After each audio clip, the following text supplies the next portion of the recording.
Baik, yang pertama, perkenalkan, nama saya Bernardinus Sloda dari Prodi Ekonomi Pembangunan. Saya ingin membahas mengenai mind mapping tentang pendekatan ekonometrika yang di sebelah sini.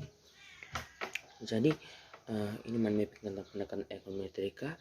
Ada 3 pokok bahasan. Yang pertama, definisi, kedua, ruang lingkup, dan terakhir, tujuan. Sebelum itu, kita harus mengetahui kelebihan dan kekurangan pendekatan ekonometrika ini. Dari kelebihannya yaitu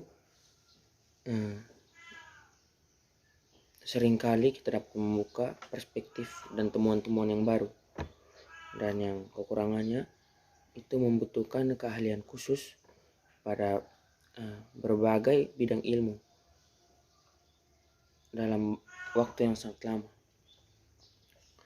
Yang pertama, kita belajar definisinya, itu pendekatan ekonomi. Dari pendekatan ekonomi kita dapat mengetahui analisis kuantitatif dari suatu data. Yang kedua, ilmu sosial, ekonomi, dan politik.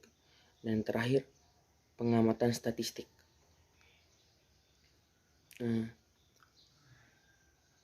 Ruang lingkup ekonomi. Pendekatan ekonometrika itu kombinasi. Ruang lingkupnya itu ada 3. Yang pertama, metodologi ekonometrika, ada pernyataan teori, pengumpulan data, model matematis menguji teori-teori, ekonometrik menguji teori-teori, menafsirkan parameter, menguji spesifikasi model, menguji keamanan dan perkiraan.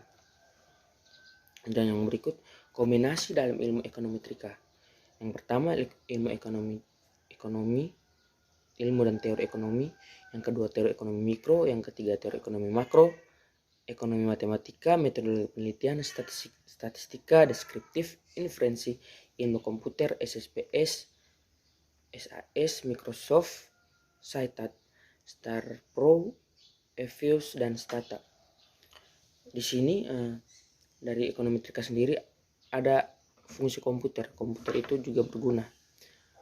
Peran komputer dalam ilmu ekonometrika yaitu pengolahan hal-hal yang sangat kompleks, kecepatan yang tinggi untuk mengerjakannya, jumlah input yang banyak, dan ketepatan yang tinggi. Berikut ini saya akan menjelaskan penggolongan ekonometrika. Yang pertama, ekonometrika teoretik itu berkaitan dengan pengembangan metode-metode yang cocok untuk mengukur hubungan ekonomi yang ditetapkan dalam model ekonometrika. Dan yang kedua, ekonomi terapan itu membahas tentang penerapan metodologi ekonomi yang telah dikembangkan dalam ekonometrika terapan. Berikut tujuan yang terakhir. Tujuannya itu pertama, analisis struktur, kedua, peramalan, ketiga, evaluasi kebijakan. Sekian.